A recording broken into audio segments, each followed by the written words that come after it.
Hello guys, welcome back to my channel. ഇന്ന് നമുക്കൊരു അടിപൊളി കുക്കിംഗ് വീഡിയോ ആയാലോ? വീട്ടിൽ ഉമ്മല്ലാത്ത നേരം നോക്കി നമുക്ക് അടുക്കള ഭരണം ഏറ്റെടുക്കാം. അപ്പോൾ നമ്മൾ ഇന്ന് ഗ്രീൻ ചിക്കൻ ഉണ്ടാക്കാൻ പോകുന്നത്. അതിനാവശ്യമുള്ള കുരുമുളക് പറിക്കാൻ പോയതാണ്. കുരുമുളക് പറിച്ച് വന്നു. ഇനി ചിക്കന് ഫുൾ ചിക്കനാണ് ഞാൻ വാങ്ങിച്ചത്. പക്ഷെ എനിക്ക് അത്രയും വലുപ്പമുള്ള ചിക്കൻ്റെ ആവശ്യം ഇല്ല, കാരണം അതാരും കഴിക്കൂല. അപ്പോൾ നമുക്ക് അത് പീസാക്കി എടുത്തു. അപ്പോൾ ഇനി വെളുത്തുള്ളി, വേപ്പില, പച്ചമുളക്, പച്ചക്കുരുമുളക്, ചപ്പ്, പുതിന, ഇഞ്ചി ഇവയെല്ലാം മിക്സിയിലിട്ട് ബ്ലെൻഡ് ചെയ്യാം.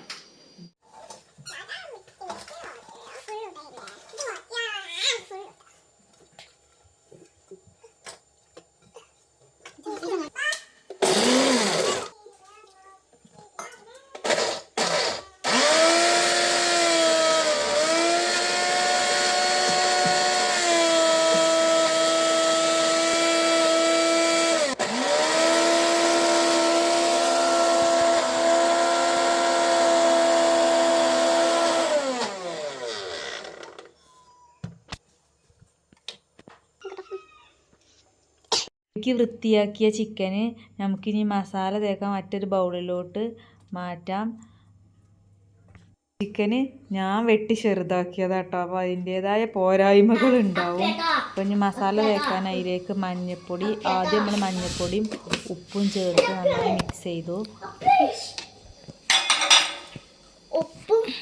നമുക്ക് ഉപ്പ്, കുരുമുളക് മഞ്ഞൾപ്പൊടി, ഉപ്പ് ഇട്ട് നമുക്ക് മിക്സ് ചെയ്യുക. നമുക്ക് നെയ്ക്കട്ടാലോ? നെയ്ക്കട്ടോ? നമുക്ക് മിക്സ് ചെയ്യാലോ? മിക്സ് ചെയ്തു. പച്ചമുളകിന്റെ പൊന്നെ കാരട്ടോ ലെഗ് പീസ് എനിക്ക് വേണം. എനിക്ക് ലെഗ് പീസ് ഞങ്ങൾ രണ്ടാളെ കണക്കാൻ വേണം.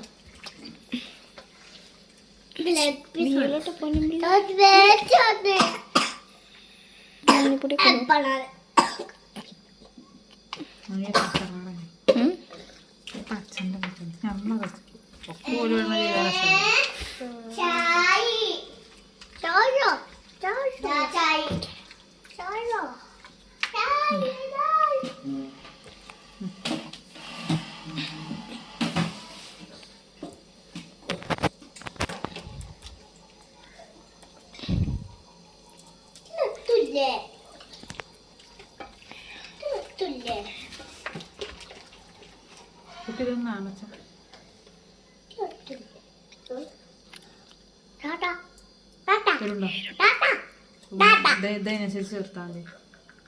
ആ മസാല അരപ്പ് നന്നായി ചേർത്ത് മിക്സ് ചെയ്ത് കൊടുക്കുക.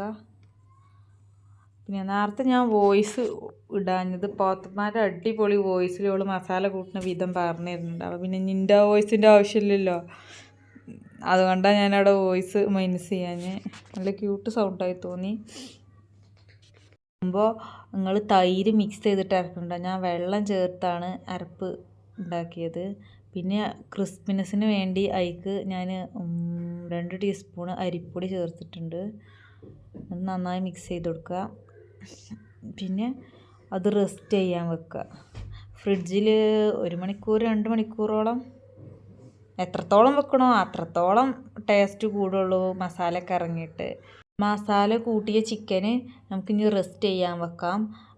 അത് നിങ്ങൾ ചെയ്യുമ്പോൾ തൈരും കൂടി ആഡ് ചെയ്തിട്ട് വേണേൽ ചെയ്യാൻ. ശരിക്കും തലേന്ന് രാത്രി മസാല കൂട്ടി വെച്ചിട്ട് പിറ്റേന്ന് രാവിലെ അത് പൊരിക്കുമ്പോഴാണ് അതിൻ്റെ ടേസ്റ്റ് ഇടുക. നല്ല ശരിക്കും മസാല ഒക്കെ ഇറങ്ങുള്ളൂ. ഇനി നമുക്ക് നെയ്ച്ചോറ്റിക്കുള്ള വെള്ളം വെക്കാം.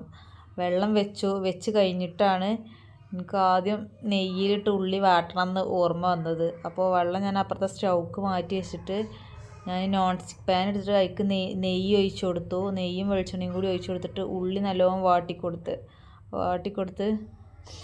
അതിലേക്ക് ഗരം മസാലയും കല്ലുപ്പ് ഇട്ടിട്ട് നന്നായി ഇളക്കി കൊടുത്തു. വാടിയതിന് ശേഷം ഞാൻ അതിലേക്ക് ഒഴിച്ചേക്കാണ്. ഇതിക്ക് 2 അല്ലി വെളുത്തുള്ളിയും ഇഞ്ചി പച്ചമുളകും കൂടി മിക്സ് ചെയ്താൽ നെയ്ച്ചോറിന് ടേസ്റ്റ് കൂടും എന്നാണ് എന്നോട് എൻ്റെ ജ്യേഷ്ഠത്തി പറഞ്ഞത്. എനിക്ക് തിരക്കൊണ്ട് എനിക്കതൊന്നും ആഡ് ചെയ്യാൻ പറ്റിയില്ല. ഒരു കഷ്ണം പച്ചമുളകും 2 അല്ലി വെളുത്തുള്ളി ആഡ് ചെയ്താൽ മതി. ഇനി ഉള്ളി നന്നായി വാടി വരുവോളം നമുക്ക് ഇളക്കി കൊടുക്കാം. അതൊക്കെ പെട്ടെന്ന് ചെയ്ത് തീർക്കണോണ്ട് കേട്ടോ ഞാൻ മറന്നു പോണത്. എന്താ വെച്ചാൽ കുട്ടിപ്പണം ഉറങ്ങിയിട്ടുള്ളൂ. ഇപ്പോൾ ഒരു മോനങ്ങനെ ഉച്ചക്കൊന്നും അധികം നേരം ഉറങ്ങൂല. അരമണിക്കൂറൊക്കെ അവനങ്ങനെ പകലൊക്കെ ഉറങ്ങുള്ളൂ. ഉറക്ക് തീരല്ല. അപ്പോൾ പെട്ടെന്ന് ചെയ്ത് തീർക്കണം. അതിൻ്റെ ഇടയിൽ ഓരോന്ന് മറന്നു പോവുകയാണ്. അപ്പോൾ ഞാൻ എന്ത് ചെയ്തു, വേറെ ചട്ടിയെടുത്ത് അതിൽ വാട്ടിക്കാണ്ട് അതിക്കണ ഒഴിച്ചു കൊടുത്തേക്കാണ്. അരിൻ്റെ 4.5 ഗ്ലാസ് അരിക്ക് 9 ഗ്ലാസ് വെള്ളമാണ് ഞാൻ ആഡ് ചെയ്തത്. കറക്റ്റ് ചെയ്യുന്നു കേട്ടോ. കറക്റ്റ് ആ സമയമായപ്പോൾ നോക്കിയപ്പോൾ വെന്ത് വന്നിക്കണ്. ഇത് ചെയ്യണീൻ്റെ ഇടയിൽ കൂടെ ഏട്ടത്തിക്കായിട്ടും ഉമ്മാക്കായിട്ടും ഒക്കെ ഫോൺ വിളിച്ച് ചോദിക്കുകയാണ് എങ്ങനെയാണ് ഏതാണ്. കാരണം പാളി പോകാൻ പാടില്ല, ഹസ്ബൻഡ് രാത്രി ഫുഡ് കഴിക്കാൻ വരും എന്ന് പറഞ്ഞിട്ട്. ഞങ്ങളൊറ്റക്കാണെങ്കിൽ ഞങ്ങൾക്ക് പ്രശ്നമില്ല, അതുപോലെ ഒക്കെ കൊടുക്കുമ്പോൾ അതാവണ്ടേ. അപ്പോൾ അരി വേവാൻ വെച്ചു. ഇനി നമുക്ക് കസ്റ്റാർഡ് ഉണ്ടാക്കാം. കസ്റ്റാർഡ് ഉണ്ടാക്കാൻ 1/2 ലിറ്റർ പാലുകൊണ്ടാണ് ഉണ്ടാക്കുന്നത്. ഒരു 1/2 ലിറ്റർ പാലിൽ 1/2 ഗ്ലാസ് മാറ്റി വെച്ചിട്ട് ബാക്കി ഹൈ ഫ്ലെയിമിൽ തിളക്കാൻ വെച്ചു. എന്നിട്ട് ബാക്കിയുള്ള പാലിക്ക് കസ്റ്റാർഡ് ഒഴിച്ചിട്ട് ഇവിടെ വെച്ചു. ഏകദേശം തിളച്ച് വന്ന സമയം കൊണ്ട് നമ്മളതൈക്ക് ഒഴിച്ചു കൊടുക്കുക ചെയ്തു. കാരണം നല്ലോണം ഇളക്കി കൊടുക്കണം, കട്ട കുത്തി നിൽക്കുന്നുണ്ട്. നല്ലോണം ഇളക്കി കൊടുത്ത് അപ്പോൾ നന്നായി മിക്സ് ചെയ്തിട്ട് പാൽ തിളച്ച് വന്നിട്ട് അതിലേക്ക് ഒഴിച്ചു കൊടുക്കുക. അതുപോലെ തന്നെ പാലിക്ക് നമ്മൾ മധുരം അനുസരിച്ച് ഷുഗർ ആഡ് ചെയ്ത് കൊടുക്കുക. പിന്നെ മിൽക്ക് മേഡ് ഉണ്ടെങ്കിൽ മിൽക്ക് മേഡ് ഒഴിച്ചു കൊടുക്കുക ഒക്കെ ചെയ്യട്ടോ. അപ്പോൾ ആ പാൽ തിളക്കണതിൻ്റെ ഇടയിൽ ഞാൻ വെള്ളത്തേക്ക് ഞാൻ അരി ഇട്ടു. എന്നിട്ട് അത് അടച്ച് വെച്ചു. പിന്നെ കസ്റ്റാർഡ് ഒഴിച്ചു കൊടുത്ത് നിൽക്കാതെ ഇളക്കി കൊടുക്കുക. കാരണം അത് ഇളക്കൽ നിർത്തിക്കഴിഞ്ഞാൽ കട്ട കുത്താൻ ചാൻസ് ഉണ്ട്. കാരണം കട്ട മടി പിടിച്ച് കരിയും. അങ്ങനെ ചെറുതായിട്ടൊന്ന് പാളി നല്ലപോലെ നിർത്താതെ ഇളക്കി കൊടുക്കണം. ശേഷമൊക്കെ നന്നായി കുറുകി വരുന്നുണ്ട്. അത് കുറുകി വന്ന് ജസ്റ്റ് ഒന്ന് ചൂടാറിയതിന് ശേഷം അണ്ടിപ്പരിപ്പൊക്കെ അടിയിൽ വെച്ചിട്ട് നമ്മൾ ഈ കസ്റ്റാർഡ് അതിലേക്ക് ഒഴിച്ചു കൊടുത്തു. ഇതിപ്പോൾ നമ്മൾ സെറ്റായി കമിഴ്ത്തി വെച്ച് നല്ല ഇതിലൊക്കെ കിട്ടണം എന്നൊക്കെ വിചാരിച്ചിട്ടുണ്ട്. പക്ഷെ അതൊന്നും നടന്നില്ല. അപ്പോൾ ഇതിന് മക്കൾ കരഞ്ഞപ്പോൾ മക്കൾക്ക് എടുത്തു കൊടുത്തു. ഞങ്ങളെ കരച്ചിൽ കണ്ടപ്പോൾ ഒരു സങ്കടം. അപ്പോൾ എടുത്തു കൊടുത്തു. പിന്നെ നമ്മൾ ചിക്കൻ പൊരിച്ചുകൊണ്ട് ഞങ്ങളെല്ലാവരും വാഴൻ്റെ ഇലയിൽ ഇരുന്ന് ഒരുമിച്ച് കഴിക്കാറുണ്ട്.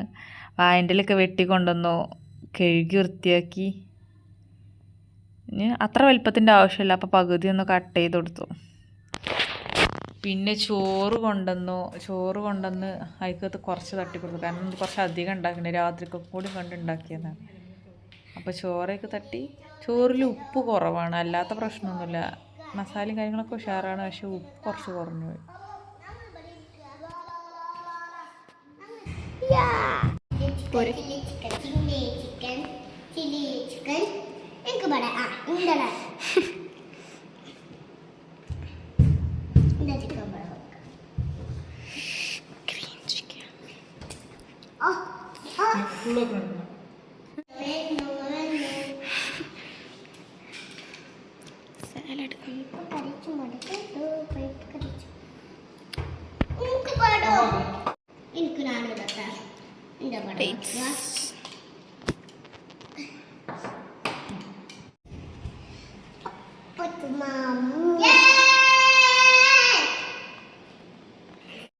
ഇതിപ്പോൾ ഞങ്ങൾ ഫുഡ് കഴിക്കട്ടെ കേട്ടോ.